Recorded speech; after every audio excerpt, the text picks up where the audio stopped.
Mall road पर बर्फ चुपचाप गिर रही थी जब अर्जुन मेहरा अपनी शाम की बिजनेस मीटिंग से बाहर निकले। 37 साल की उम्र में उन्हें ऐसी देर रातों की आदत हो गई थी। अंतहीन बातचीत और समझौतों ने उनके कमर्शियल डेवलपमेंट साम्राज्य का निर्माण किया था। उनके काले बालों में समय से पहले सफ़ेद लकीरें आ गई थीं। उनका सिलवाया हुआ काला ओवरकोट ठंड और दुनिया दोनों के खिलाफ एक ढाल की तरह था। अर्जुन को सफलता जल्दी मिल गई थी, लेकिन इसकी कीमत उसे ऐसी चीज से चुकानी पड़ी जिसे उसने अब समझना शुरू किया था कि वो खो चुका है। वो अपने ड्राइवर को फोन करने के लिए फोन निकाल ही रहे थे कि तभी उन्होंने बर्फ गिरने की फुसफुसाहट के बीच एक बहुत धीमी आवाज सुनी। माफ कीजिएगा अंकल। अर्जुन ने नीचे देखा और पाया कि फुटपाथ पर एक छोटी बच्ची खड़ी थी, जिसकी उम्र 4 साल से ज्यादा नहीं होगी। उसकी पुरानी ऊनी टोपी के नीचे से लाल भूरे घुंघराले बाल बाहर निकल रहे थे और ठंड से उसके गाल लाल थे। उसने एक पुराना क्रीम रंग का पफर जैकेट पहना हुआ था, जिसके नीचे से एक लाल फ्रॉक और थोड़ी बड़ी आकार के छोटे जूते दिख रहे थे। उसके नन्हे कंधों पर एक हरे रंग का बैकपैक लटका हुआ था और उसकी नीली आंखें एक ऐसी भावना से भरी थीं जिसे अर्जुन ने तुरंत पहचान लिया, डर। क्या तुम खो गई हो, छोटी बच्ची? उन्होंने उसके बराबर झुकते हुए पूछा। उनके घुटनों के नीचे फुटपाथ बर्फीला और ठंडा था। नमी उनके महंगे पैंट में समा रही थी, लेकिन उन्होंने ध्यान नहीं दिया। बच्ची ने धीरे से सिर हिलाया। उसका निचला होंठ कांप रहा था। मैं अपनी मम्मी को जगह नहीं पा रही हूं। उन शब्दों ने अर्जुन पर शारीरिक प्रहार की तरह असर किया। तुम्हारे कहने का क्या मतलब है कि तुम मम्मी को जगह नहीं पा रही हो? तुम्हारी मम्मी कहाँ है? घर पर। मैंने बहुत कोशिश की, लेकिन उन्होंने आंखें नहीं खोलीं। वो सोफे के पास फर्श पर लेटी हुई हैं। बच्चे के गोल मटोल गालों पर आंसू गिरने लगे। मुझे बहुत डर लग रहा है। मुझे याद है मम्मी ने कहा था, अगर कोई इमरजेंसी हो तो मदद के लिए किसी को ढूंढना। इसलिए मैंने अपनी जैकेट पहनी और बाहर आ गई, लेकिन लोग बस मेरे पास से गुजरते जा रहे थे। अर्जुन का दिमाग तेजी से काम करने लगा। उनके कार्यकारी निर्णय लेने के वर्षों का अनुभव काम आने लगा। तुम्हारा नाम क्या है बेटा? अनन्या। अनन्या अय्यर। ठीक है अनन्या, मैं अर्जुन हूँ। क्या तुम मुझे दिखा सकती हो कि तुम कहाँ रहती हो? क्या तुम मुझे मम्मी के पास ले जा सकती हो? बच्ची ने सिर हिलाया और एक ऐसे भरोसे के साथ उसका हाथ थाम लिया जिससे अर्जुन का सीना भर आया। दस्ताने पहनने के बावजूद उसकी नन्ही उंगलियां बर्फीली ठंडी थीं। वो उसे सड़क पर ले गई, एक कोने से मुड़ी और एक ऐसे आवासीय क्षेत्र में दाखिल हुई जो धीरे धीरे जर्जर होता जा रहा था। शानदार दुकानों की जगह पुरानी इमारतों ने ले ली थी, जिनमें से कुछ की खिड़कियां टूटी हुई थीं और कुछ की सीढ़ियां झुकी हुई थीं। वे एक संकरी इमारत के सामने रुके जिसे अपार्टमेंट में बांटा गया था। अनन्या ने अपनी जैकेट के अंदर से डोरी में बंधी एक चाबी निकाली। उसकी उंगलियां ताले के साथ संघर्ष कर रही थीं। अर्जुन ने उसकी मदद की। बढ़ता हुआ डर के बावजूद उनके हाथ स्थिर थे। वे 2 मंजिल सीढ़ियां चढ़े, जहां वॉलपेपर उखड़ रहा था और कालीन घिस चुका था। अनन्या का अपार्टमेंट बहुत छोटा था, शायद कुल मिलाकर केवल 50 वर्ग मीटर, लेकिन अर्जुन ने देखा कि वो बहुत साफ था और बहुत प्यार से सजाया गया था। बच्चों के चित्र एक दीवार पर रंगीन टेप से चिपके हुए थे। कमरे के कोने में एक छोटा क्रिसमस ट्री रखा था, जिसकी शाखाओं पर हाथ से बने सजावटी सामान लटके थे। और वहां, ठीक वैसे ही जैसे अनन्या ने कहा था, सोफे के बगल में फर्श पर एक महिला बेसुध पड़ी थी। अर्जुन दौड़कर उसके पास पहुंचे।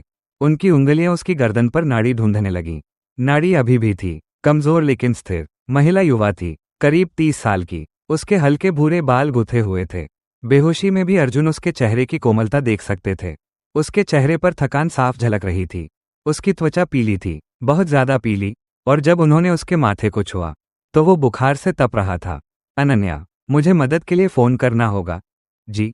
अर्जुन ने अपना फोन निकाला और कांपती उंगलियों के साथ इमरजेंसी नंबर डायल किया। डिस्पैचर को पता देते समय उन्होंने कमरे के विवरणों पर ध्यान दिया।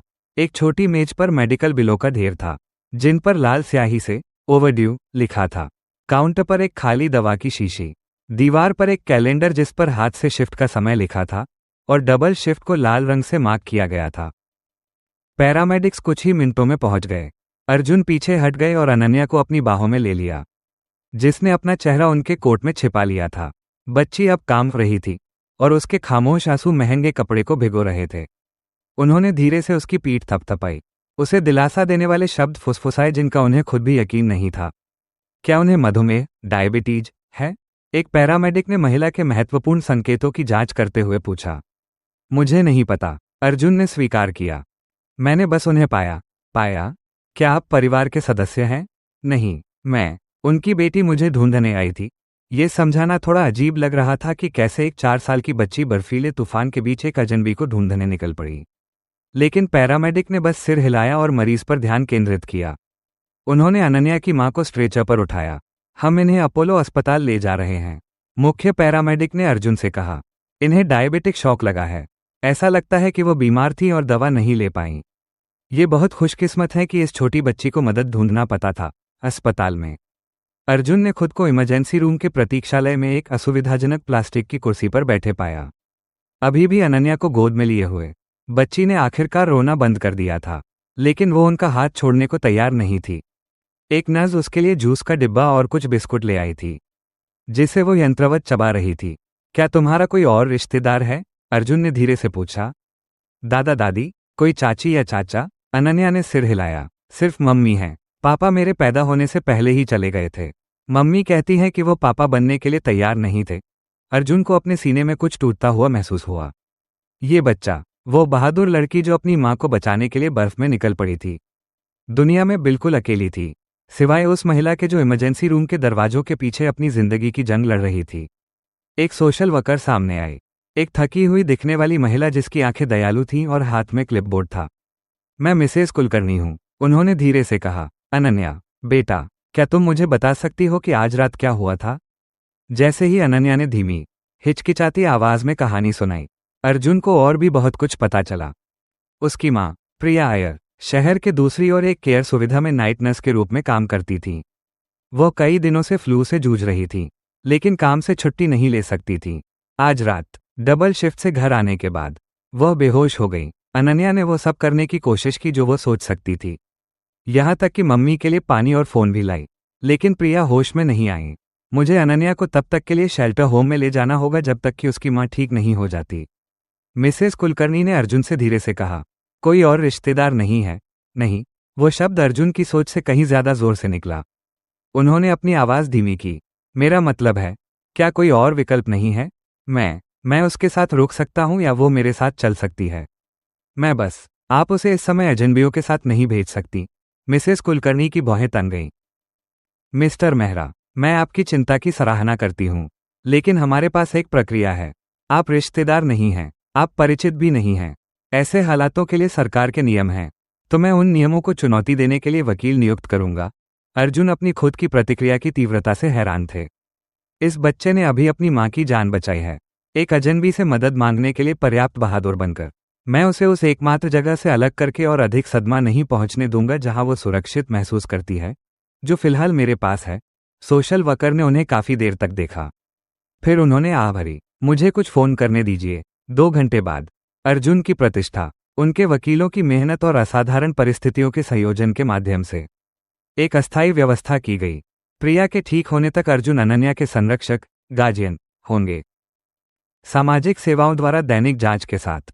ये बेहद असामान्य है, सोशल वर्कर ने जोर दिया। लेकिन चूंकि अब आधी रात हो चुकी थी और अनन्या एक रात के लिए काफी सदमा झेल चुकी थी, इसलिए उन्होंने एक अपवाद बनाया। क्या हम पहले मम्मी से मिल सकते हैं? अनन्या ने पूछा। उसकी छोटी सी आवाज ने तनाव को दूर कर दिया। उन्हें कुछ मिनटों के लिए प्रिया के कमरे में जाने की अनुमति दी गई। उसे होश आ गया था, हालांकि वो अभी अभी आईवी ड्रिप और मॉनिटर से जुड़ी थी। जब उसने अनन्या को देखा तो उसके चेहरे पर आंसू बहने लगे। मेरी बच्ची, मुझे माफ कर दो, वो फुसफुसाई। तुम बहुत बहादुर हो, बहुत बहादुर। यह अर्जुन अंकल हैं, अनन्या ने बताया। मैंने उन्हें सड़क पर ढूंढा और उन्होंने हमारी मदद की। जब तक आप ठीक नहीं हो जाती, वो मेरा ख्याल रखेंगे। प्रिया की आंखें अपनी बेटी के सिर के ऊपर अर्जुन की आंखों से मिलीं। उनमें उसने कृतज्ञता देखी, हाँ, लेकिन डर, शर्म और एक तीव्र सुरक्षात्मक प्रेम भी था जिसने उसे अपनी मां की याद दिला दी, जिसे गुजरे हुए 10 साल हो गए थे। मैं उसे सुरक्षित रखूंगा, अर्जुन ने धीरे से वादा किया। मैं उसे हर दिन आपसे मिलने लाऊंगा, आप बस ठीक होने पर ध्यान दें। प्रिया ने अपना कांपता हुआ हाथ आगे बढ़ाया और अर्जुन ने उसे थाम लिया। उसकी पकड़ कमजोर थी, लेकिन उसकी नजर स्थिर थी। शुक्रिया, वो फुसफुसाई। मुझे समझ नहीं आता कि आप ये सब क्यों कर रहे हैं, लेकिन शुक्रिया। अर्जुन को भी यह पूरी तरह समझ नहीं आ रहा था।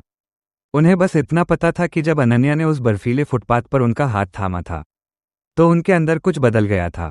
उनके दिल का एक हिस्सा जो लंबे समय से सोया हुआ था, जाग गया था। वह हिस्सा जिसे उन्होंने अपने परिवार के बिखरने के बाद बंद कर दिया था। जिसके बाद उन्होंने कुछ भी महसूस करने से बचने के लिए खुद को काम में झोंक दिया था। उस रात अर्जुन का पेंट हाउस, जो हमेशा सुरुचिपूर्ण और न्यूनतम दिखता था, एक 4 साल के बच्चे के अंदर होने पर बहुत बड़ा और खाली महसूस हुआ। अनन्या लिविंग रूम के बीच में खड़ी थी। उसका छोटा बैकपैक अभी भी उसके कंधों पर था। वो बहुत अकेली लग रही थी। क्या तुम्हें भूख लगी है? अर्जुन ने पूछा। अचानक महसूस हुआ कि उन्हें नहीं पता कि 4 साल के बच्चे क्या खाते हैं। उनके फ्रिज में बचा हुआ थाई खाना, कुछ बियर और एक संदिग्ध दही का डिब्बा था। अनन्या ने सिर हिलाया। मुझे नींद आ रही है, लेकिन मेरे पास मेरा बिस्तर नहीं है। हम कुछ करेंगे, चलो। वो उसे अपने अतिथि कक्ष में ले गए, जो ठंडे सफ़ेद और ग्रे रंगों में सजाया गया था, साफ तौर पर उन वयस्क मेहमानों के लिए जो कभी नहीं आते थे। अनन्या ने विशाल बिस्तर को देखा, फिर वापस अर्जुन को देखा। ये बहुत बड़ा है, उसने सरलता से कहा। मैं इसमें खो जाऊंगी। अर्जुन ने एक पल सोचा, फिर अलमारी से तकिए और कंबल इकट्ठे किए। बिस्तर के बगल में फर्श पर उन्होंने एक छोटा सा घोंसला जैसा बनाया, एक आरामदायक जगह। अनन्या कृतज्ञता के साथ उसमें रैंक कर चली गई।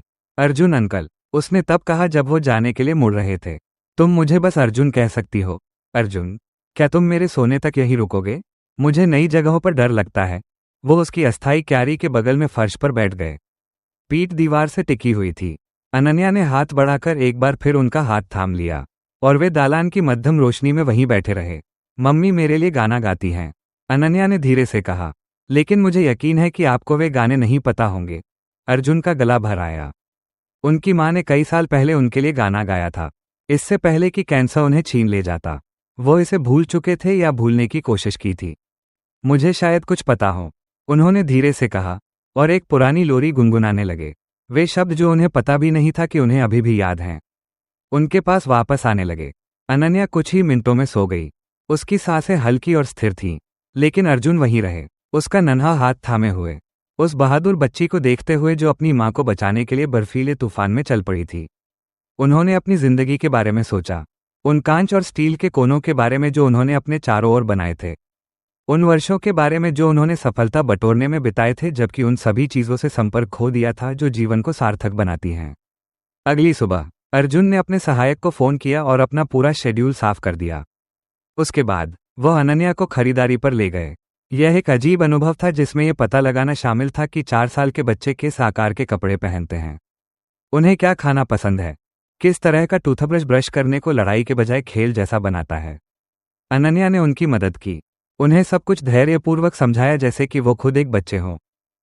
वे हर दिन प्रिया से मिलने जाते थे। धीरे धीरे उसके चेहरे पर रौनक लौटने लगी और उसकी आवाज़ में ताकत। डॉक्टर ने कहा कि वो बहुत लंबे समय से खुद पर बहुत ज़्यादा दबाव डाल रही थी, जिससे उनका शरीर बस हार मान गया। उन्हें आराम, उचित पोषण और वास्तव में पैसे बचाने के लिए खुराक कम करने के बजाय नियमित रूप से दवा लेने की ज़रूरत थी। उन मुलाकातों के दौरान अर्जुन ने प्रिया की कहानी जानी। वह नर्सिंग की छात्रा थी जब वो गर्भवती हुई। पिता, उसी कॉलेज का एक छात्र, तुरंत गायब हो गया। प्रिया ने काम करने के लिए पढ़ाई छोड़ दी, इस योजना के साथ कि अनन्या के बड़े होने पर वो वापस पढ़ाई करेगी। लेकिन वो दिन कभी नहीं आया। हर पैसा किराए, भोजन और चाइल्ड केयर में चला जाता था। वह डबल और ट्रिपल शिफ्ट में काम करती थी, हर रात 4 घंटे सोती थी, और फिर भी गुजारा करना मुश्किल था। मैंने बहुत कोशिश की, उसने एक दोपहर अर्जुन से कहा। उसकी आंखों से आंसू गिर रहे थे। मैं उसे सब कुछ देना चाहती थी, डांस क्लास, अच्छे कपड़े और उसकी पसंद की किताबें, लेकिन वो कभी पर्याप्त नहीं होता था। अर्जुन ने खुद को उसे अपनी माँ के बारे में बताते हुए पाया, एक छोटे से अपार्टमेंट में बड़े होने के बारे में जो उसके अपार्टमेंट से अलग नहीं था, अपनी माँ को उसे अवसर देने के लिए खुद को थकाते हुए देखने के बारे में। उन्हें आप पर गर्व होता, उन्होंने धीरे से कहा। आप वही कर रही हैं जो उन्होंने किया था, आप अपने बच्चे को हमेशा पहले रख रही हैं। यही सब कुछ है। 5वें दिन, जब प्रिया को अस्पताल से छुट्टी मिलने वाली थी, अर्जुन ने एक फैसला किया। उन्होंने वे 5 दिन अनन्या के साथ बिताए थे। उसे नर्सरी ले जाना, सोने से पहले उसे कहानियां सुनाना, उसके पसंदीदा डायनासोर के आकार के चिकन नगेट्स बनाना सीखना। उन्होंने झपकी के समय और स्नैक्स और 4 साल की उम्र की दोस्ती के आश्चर्यजनक रूप से जटिल सामाजिक उतार चढ़ाव के इर्द गिर्द अपनी जिंदगी को फिर से व्यवस्थित किया था, और उन्होंने वर्षों में पहली बार खुद को इतना जीवंत महसूस किया। मेरे पास एक प्रस्ताव है, उन्होंने प्रिया से कहा जब वो अस्पताल के कमरे में अपना सामान पैक कर रही थी, और मैं चाहता हूं कि आप मना करने से पहले मेरी पूरी बात सुने। प्रिया सतर्क लग रही थी, लेकिन फिर भी सिर हिलाया। मेरे पास एक संपत्ति है, एक इमारत जिसे मैं निवेश के रूप में रखता हूँ। वो एक अच्छे पड़ोस में है, अच्छे स्कूल हैं। वहाँ एक अपार्टमेंट है, 3 बेडरूम का, जो फिलहाल खाली है। मैं चाहता हूँ कि आप और अनन्या वहाँ रहें। कोई किराया नहीं। मैं ऐसा नहीं कर सकती। मैंने अभी खत्म नहीं किया है। अर्जुन ने धीरे से अपना हाथ उठाया। मैं आपको एक नौकरी का प्रस्ताव भी देना चाहता हूँ। मुझे एक बिल्डिंग मैनेजर की ज़रूरत है, जो किराएदारों के साथ संबंधों को संभाले, रखरखाव का समन्वय करे। समय लचीला है, मुख्य रूप से घर से काम। यह इतना वेतन देता है कि आप 3 नौकरियों के बजाय एक नौकरी कर सकें और फिर भी बचत कर सकें। और इसमें स्वास्थ्य बीमा भी शामिल है। प्रिया अपना सिर हिला रही थी, लेकिन अर्जुन ने जारी रखा। बात यह है, प्रिया, अनन्या ने उस रात आपकी जान बचाई, लेकिन मुझे लगता है कि शायद उसने मेरी जान भी बचाई है। मैंने 10 साल एक कंपनी बनाने में बिताए और यह भूल गया कि एक इंसान कैसे बनते हैं। पिछले 5 दिनों में उसे पेंटिंग करते देखना, उसे स्कूल के दिन के बारे में बताते सुनना, उसे ब्रश करने में मदद करना, इसने मुझे याद दिलाया कि वास्तव में क्या महत्वपूर्ण है। मैं दान नहीं दे रहा हूँ, मैं हम सभी के लिए कुछ बेहतर करने का अवसर दे रहा हूँ। क्यों? प्रिया फुसफुसाई। आप ये सब क्यों कर रहे हैं? अर्जुन ने उस नन्हे हाथ के बारे में सोचा जिसने उस बर्फीले फुटपाथ पर उनका हाथ थामा था। उन नीली आंखों में भरोसे के बारे में, एक ऐसी बच्ची के बारे में जो अपनी माँ को बचाने के लिए अंधेरे में कदम रखने के लिए पर्याप्त बहादुर थी। उन्होंने अपनी माँ के बारे में सोचा, उन अवसरों के बारे में जो दिए और लिए गए थे, उस तरीके के बारे में जिससे जीवन कभी कभी अप्रत्याशित उद्धार लाता है। क्योंकि मैं कर सकता हूँ, उन्होंने सरलता से कहा। क्योंकि आप एक अद्भुत इंसान की परवरिश कर रही हैं जो स्थिरता और सुरक्षा का हकदार है। क्योंकि मेरे पास मेरी ज़रूरत से ज़्यादा है, और आपको आपकी ज़रूरत से ज़्यादा की ज़रूरत है, और यह कुछ ऐसा लगता है जिसे हमें ठीक करना चाहिए। और क्योंकि वो रुके, अपनी आवाज़ की भावना से खुद हैरान थे। क्योंकि अगर आप अनुमति दें तो मैं आप दोनों के जीवन का हिस्सा बनना चाहता हूँ। उपकार के रूप में नहीं, बल्कि दोस्तों के रूप में, परिवार के रूप में, शायद उस तरह का परिवार जिसे आप खुद चुनते हैं। प्रिया अब रो रही थी, और अर्जुन ने उसे एक टिश्यू दिया, उसे समय दिया। आखिरकार वह बोली, ठीक है। उसने धीरे से कहा, ठीक है, लेकिन एक शर्त पर। आपको मुझे किराया देना होगा, भले ही वह न्यूनतम हो। और आपको मुझे इस काम के लिए मेहनत करने देनी होगी, न कि सिर्फ इसे मुझे सौंपना होगा। मुझे ये जानने की ज़रूरत है कि मैं योगदान दे रही हूँ, कि मैं सिर्फ किसी का प्रोजेक्ट नहीं हूँ। मंजूर है? अर्जुन सहमत हुए। हालांकि मुझे आपको चेतावनी देनी चाहिए। अनन्या ने मुझे सूचित किया है कि अगले महीने उसके डांस परफॉर्मेंस में मेरा शामिल होना अनिवार्य है। जाहिर है, अब मैं परिवार का हिस्सा हूँ, चाहे मैं सहमत हूँ या न हूँ। प्रिया अपने आंसुओं के माध्यम से मुस्कुराई। उसके पास ऐसी चीजें तय करने का अपना तरीका है। 3 महीने बाद अर्जुन एक प्राथमिक विद्यालय के जिम में एक फोल्डिंग कुर्सी पर बैठे थे। 4 साल के बच्चों को नियंत्रित अराजकता की स्थिति में नृत्य करते हुए देख रहे थे। अनन्या अपनी नीली चमकदार पोशाक में उन्हें देखते ही उत्साह से हाथ हिलाने लगी। उनके बगल में प्रिया ने उनका हाथ दबाया।